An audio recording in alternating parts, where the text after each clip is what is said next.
saran saya, mengingat situasi negeri kita sekarang ini, akan lebih bijaksana apabila terhadap Roy Suryo CS jangan ditahan di penjara, tapi lebih bijaksana mungkin tahanan rumah atau tahanan kota. Karena saudara Joko Widodo sudah sampai pada tahapan ini, bismillahirrahmanirrahim, kami nyatakan perang terbuka secara hukum melawan saudara Joko Widodo. Allahu Akbar. Assalamualaikum warahmatullahi wabarakatuh. Salam orasi kritis. Saudara-saudara sebangsa dan setanah air, dua pengacara, dua pernyataan, dua cara memandang hukum dan kekuasaan. Di satu sisi, Hotman Paris Hutapea meminta agar Roy Suryo dan Dr. Tifa tidak ditahan di penjara demi menjaga kebijaksanaan di tengah situasi bangsa yang sensitif hari ini. Sebelum kita bedah lebih dalam, mari kita simak terlebih dahulu cuplikan pernyataan Hotman Paris dan Ahmad Hosinuddin. Silakan menyaksikan. Bapak Kapolri yang terhormat, perkenankanlah saya memberikan saran terkait penahanan Roy Suryo CS. Saya dalam posisi netral. Saya tidak pernah memberikan komentar apakah benar ijazah asli atau tidak. Saya dalam posisi netral, dan proses hukum biarkan terjadi karena sudah berjalan. Namun saran saya, mengingat situasi negeri kita sekarang ini, akan lebih bijaksana apabila terhadap Roy Suryo CS jangan ditahan di penjara, tapi lebih bijaksana mungkin tahanan rumah atau tahanan kota. Kasus ini sudah terkait dengan berbagai aspek, terutama aspek politik. Saya tidak mengatakan Roy Suryo bersalah atau tidak, namun situasi negeri kita ini membutuhkan kearifan dan kebijaksanaan. Sekalipun proses hukum terjalan terus, namun alangkah bijaksana tahan rumah aja atau minimum tahanan kota. Ya, itu saran saya. Saya tidak ada motivasi politik, saya benci politik. Saya yakin Bapak tahu, sebelum Bapak mencapai pangkat kapten di kepolisian, saya sudah jadi pengacara dari Bapak Prabowo dan keluarganya sejak tahun 1998. Ya, jadi saya tidak ada maksud apapun, saya tidak memihak siapapun, hanya tolonglah demi negeri kita ini, cukuplah ditahan rumah atau tahan kota. Dan oke, kalaupun proses peradilannya berjalan terus, sebaiknya jangan ditahan. Hanya saran dari seseorang yang netral, saya tidak memihak siapapun. Salam Hotman 911. Pemimpin yang zalim seperti ini tidak ada satupun ya alasan untuk kita memberikan dukungan, apalagi pembelaan. Jadi sekali lagi, karena saudara Joko Widodo sudah sampai pada tahapan ini, bismillahirrahmanirrahim, kami nyatakan perang terbuka secara hukum melawan saudara Joko Widodo. Allahu Akbar. Ya, sampai hari ini memang belum ada pemberitahuan tentang berkas video 1, yang itu yang berulang kali kami persoalkan, dan kami husnuzonnya bahwa nanti ketika ada panggilan polisi, itulah konfirmasi bahwa berkas B21 dipanggil lengkap, diserahkan kepada jaksa. Tapi yang dilakukan tidak melakukan pemanggilan, justru main tangkap-tangkapan saja nih. Udah kayak mafia saja di polisi, main tangkap-tangkapan saja. Sudah tidak punya malu lagi penegak hukum di negara ini ya. Masyarakat sudah mengontrol semuanya, tapi tidak punya malu semuanya. Tapi semua ini tidak bisa kita salahkan kepada aparat penegak hukum, yakni polisi. Tapi sekali lagi, ini semua gara-gara saudara Joko Widodo yang 10 tahun merusak institusi Polri yang kita cintai. Merusak bapak-bapak polisi yang banyak yang bersih di dalamnya. Banyak ya bapak-bapak polisi itu yang jujur, yang seperti Pak Hugeng, yang seperti Pak Ugroseno. Tetapi di era Joko Widodo 10 tahun dirusak oleh Joko Widodo. Kapolri tidak urut kacang, tidak lagi melihatkan apa pertimbangan dari Wanjakti, tidak ada lagi ya hal-hal yang berkaitan dengan norma dan aturan semua di bypass, asal loyal kepada Joko Widodo maka dia bisa jadi Kapolri. Dan inilah rusaknya institusi Polri di penegakan hukum itu gara-gara saudara Joko Widodo. Baik, setelah mendengar dua pernyataan tersebut, kita bisa merasakan perbedaan nada yang sangat mencolok.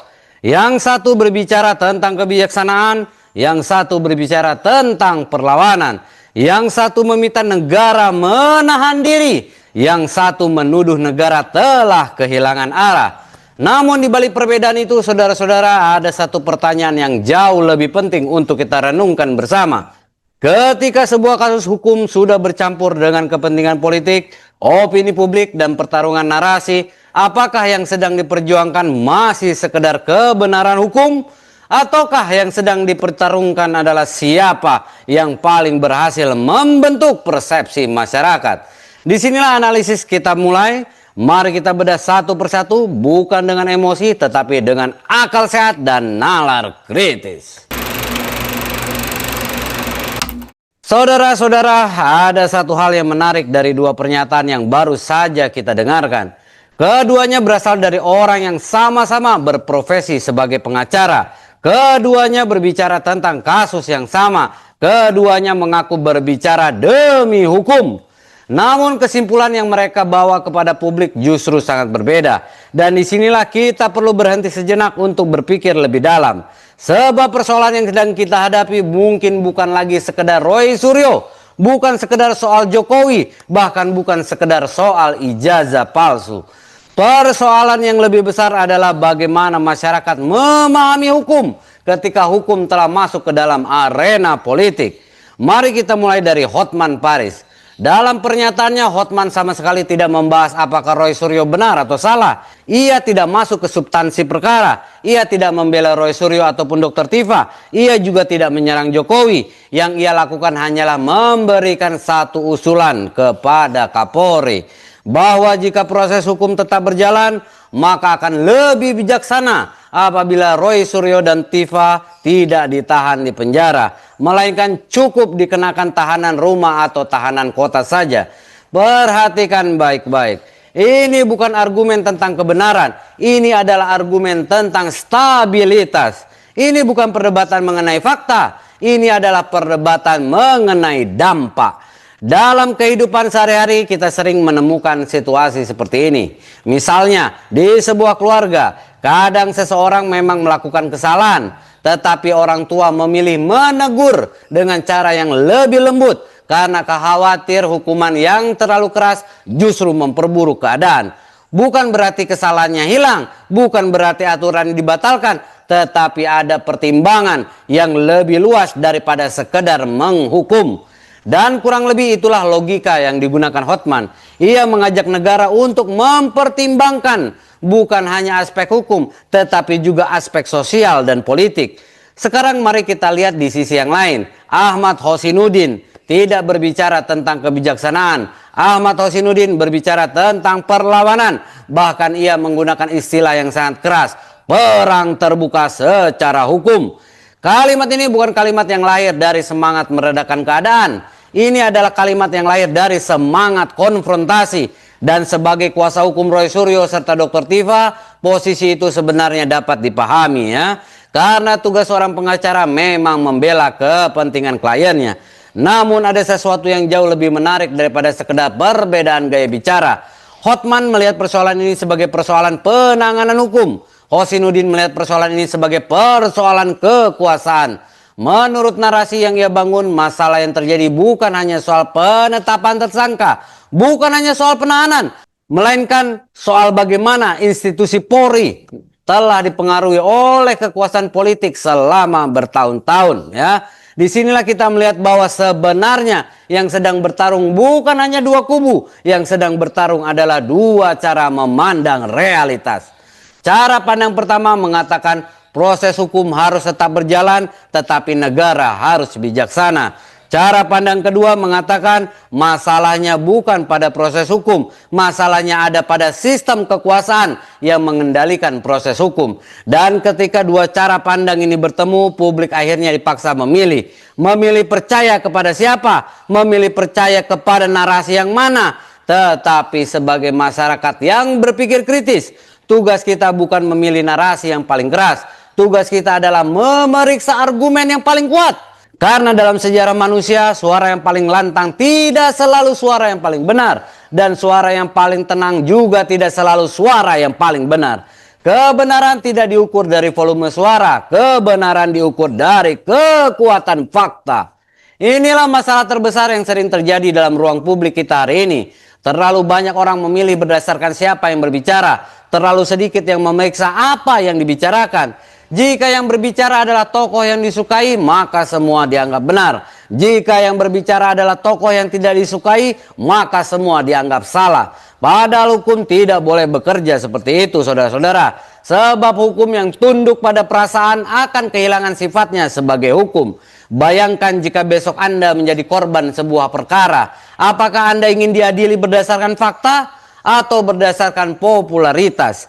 Apakah Anda ingin diputus berdasarkan alat bukti atau berdasarkan siapa yang paling banyak pendukungnya di media sosial? Tentu kita semua menginginkan hal yang sama. Kita ingin hukum berdiri di atas fakta, bukan berdiri di atas tepuk tangan.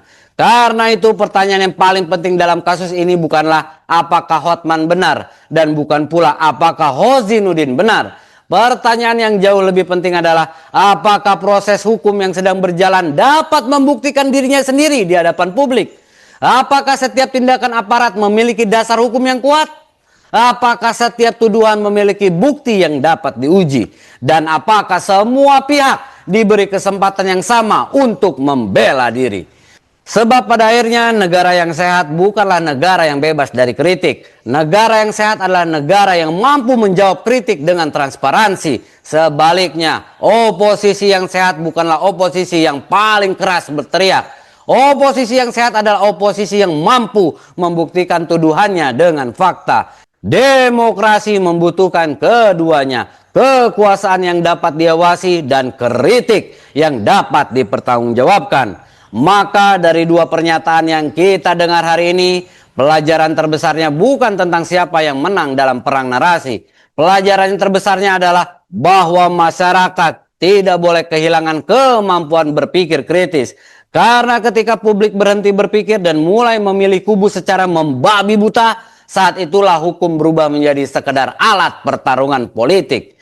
Dan ketika hukum telah berubah menjadi alat pertarungan politik, yang kalah bukan hanya satu orang, yang kalah adalah kepercayaan masyarakat terhadap keadilan itu sendiri. Saudara-saudara sebangsa dan setanah air, pada akhirnya hukum yang kuat bukanlah hukum yang mampu membungkam kritik. Dan kritik yang kuat bukanlah kritik yang paling keras terdengar. Keduanya harus diuji oleh satu hal yang sama, yaitu fakta. Kita boleh berbeda pandangan, kita boleh berbeda pilihan politik, tetapi sebagai warga negara kita memiliki kepentingan yang sama, yaitu memastikan bahwa hukum tidak menjadi alat kekuasaan dan kekuasaan tidak berdiri di atas hukum. Saya ingin mendengar pendapat Anda. Apakah Anda lebih melihat kasus ini sebagai murni persoalan hukum atau justru sudah menjadi pertarungan politik dan opini publik? Tulis pendapat Anda di kolom komentar. Saya pamit, tetap kritis, tetap waras. Sampai jumpa di orasi berikutnya.